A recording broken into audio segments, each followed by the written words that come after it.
I'm talking to Jim Beaumier, and he came over from Florence, and I believe you and your wife have a shop over there. Holly and I have a shop called Growing Hobby, and it's at the PD State Farmers Market, and we're open 6 days a week, not on Sunday. All right. And she has lots of things. She's interested in succulents, and you've got carnivorous plants. But your interest, I believe, is bonsai. Bonsai, yes. Yeah, I've been interested in it for years. And we opened the shop in 2020. And Holly said, put some bonsai out. And so I did. Okay. And so let's talk about the different kinds of plants that you can use in bonsai, and we'll start with this one. Yes. Bonsai was created in China, we know, from at least 700 AD, and then it moved to Japan, and the idea is put a tree in a shallow pot. And this one that you're looking at is a good example of that. That is a juniper, and it's got a slant style and some deadwood on it. Oh. And it's really something we like. So it's something that I might see, and then this is a miniature of that brought that we close. bring inside. Isn't that fun? Yes, Okay. They're quite beautiful. And then next to it is a deciduous kind, so it loses its leaves in the winter. That is a Japanese maple. And that variety is interesting because it is forest styled. That means it's got many plants in the same planting, but again, small, shallow pot. And then and something we'd see from afar and then brought in. Yes, bring in the forest. Interesting, yeah. Yes. And then on the very end is a tropical. And what that means is you can't keep it out in the winter. It's got to come inside at under 50 degrees. And that one is a Fukian tea or Carmona. And it's got a nice curved shape to it, which we like as well. And you can make tea from the leaves. So, all righty. I don't think we're going to pick the leaves off that. Maybe not. And then over here, you've got some lovely things as well. Yeah, this first one close to me is on a rock. And that's sort of interesting because a little more advanced, but you have to use a little different soil. And I've got two things in there. That's another juniper. That's an American juniper, Nana, which means small. And then it's a boxwood, which is a common plant, but this one happens to be from Thailand. It's got really cool root trunk on it. And next to it looks like another tree. It is a Japanese cypress. And this one, I've cleared the branches out quite a bit. It is not native to here, so it needed a little work. And this is an upright style, and it's kind of broom or brush style. And then the other thing I'm doing with it is kind of creating clouds. So there's a little portions of it that are separated like clouds you might see in the sky. Oh, okay. So you're thinning it out some. And really, that way we can see the overall shape much more beautifully than if it were just all bunched together. Right. And it's also healthier for the tree because the sun could get in there, and bushes that you see are often dead in the center. And this one won't happen to it. Yeah, it looks very healthy and happy. And then down on the end, we have one that looks like it's growing on a rock face out in California or something. Yes. This is Sarissa, which is a flowering plant.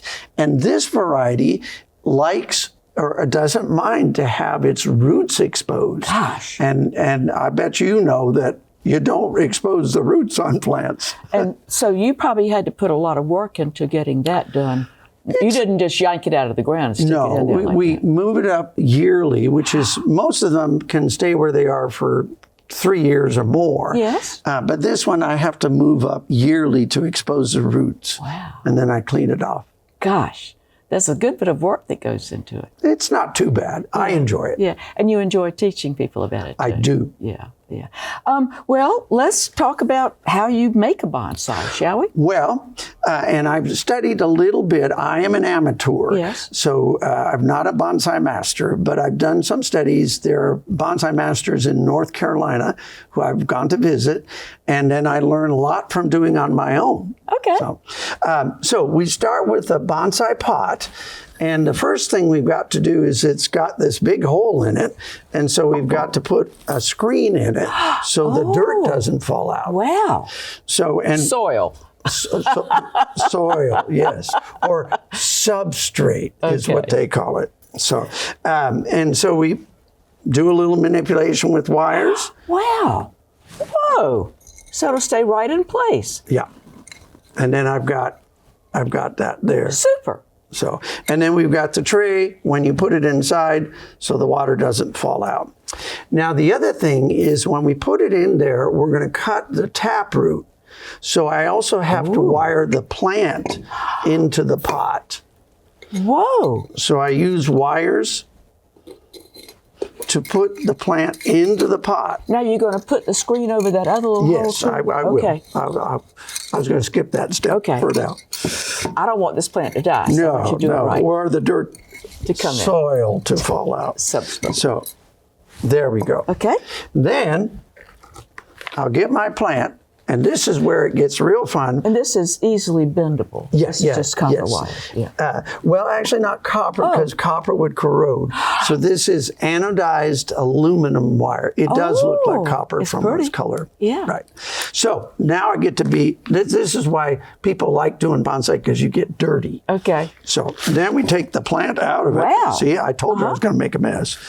And we can take off a half to 2/3 of the soil. Gracious goodness. Yeah. So we're going to decide now which is the front. And one of the things that we want to do, as you can see in my plants, is we want to expose the main trunk and the main branch there. Yes. So even before I put it in the pot, I'm going to do a little trimming.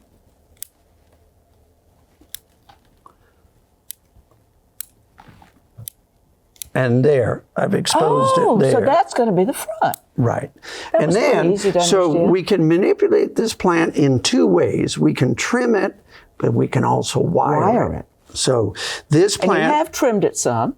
Yeah, I did trim it, and then I would move the wires to do that. So, and what I'm doing is showing the trunk here. Yes. And the main branch. We got one branch going out this way, and then another branch going out this way. This is going to be pretty, I think. Yeah. And then, and I'm not going to do all of this right now, but then we fish the wire through the root ball. And we put it in there, and we tie it up real good. So, and then the magic here, I've got one that I put into the pot. And then I'm going to clean up my mess a little bit here. Okay. I like making a mess, though. That's look what we're going to have when we finish. Yeah. All right. So what I've done here is I've wired it into the pot, but you can't really see the... But I'm just going to say, so here I can see the wires when I pull this branch back. Right. But the way you've... But now I can't... Your artfulness, it doesn't really show. Yeah.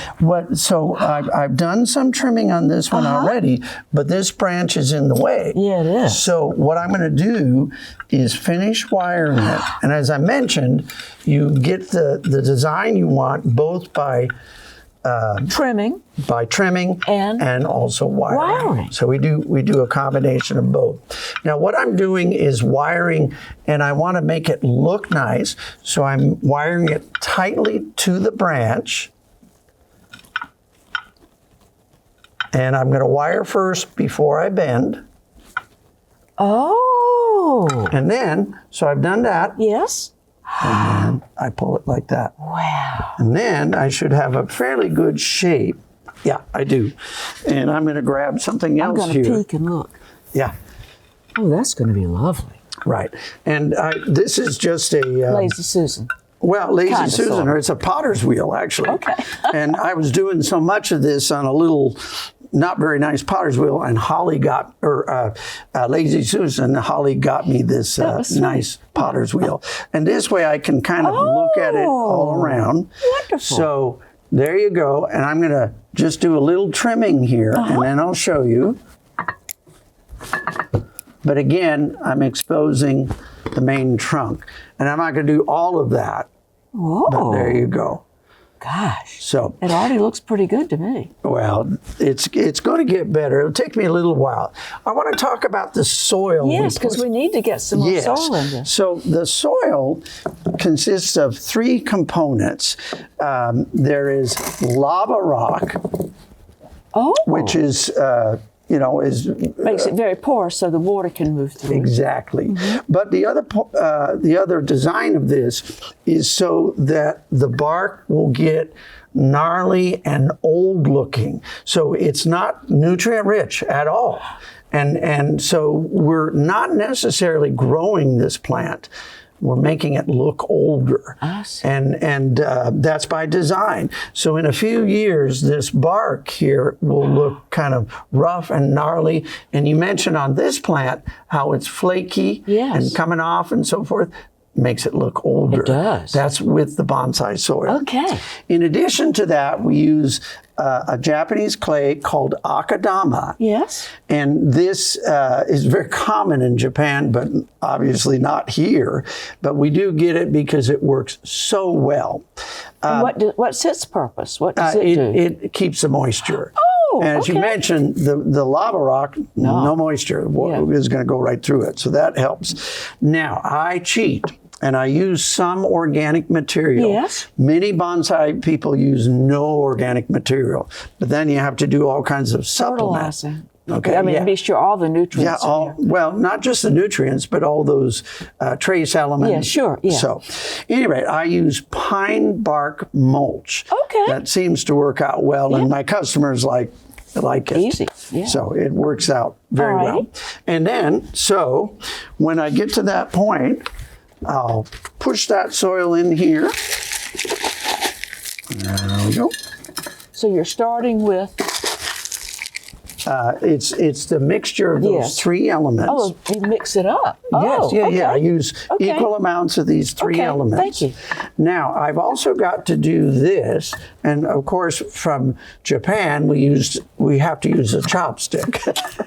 But what I'm doing here is making sure that this new soil is integrated in there with the existing soil. With the root system that you have in the soil. Yes. So if there's air in there, pockets in there, the roots will rot. Yes. So I'm going to go like that. My word. Yes. And then eventually we'll come out with one of these that we have like this. My word. Now, do you think that you will trim the back of this some? Yes, I'm as going time to do goes on? quite a bit more with it, but I just wanted to show a little bit of a sample. Okay. We use pliers to crank that wire down so that it's tight in the pot. I don't want this to come out. And remember, I trimmed the taproot off of it. And then I have my wire cutters. Goodness. And I use different sizes of wire depending upon how big the branch or even you can manipulate the trunk is. They're surgical tools. Yes. Yes. Yeah. Well, this is really exciting. And if I want to, I could come and take classes with you, I believe. Yes, we offer classes, and we even have a bonsai club. The club is mostly my former students and also people that come into the shop. And we use different plants. We have thousands of nursery plants that we can use to make bonsai. And I have 100 or so finished bonsai, although they're never finished. You always work on them. Thank you so very much. I've really been intrigued by everything that you've taught us today. This was a lot of fun. Thank you so much.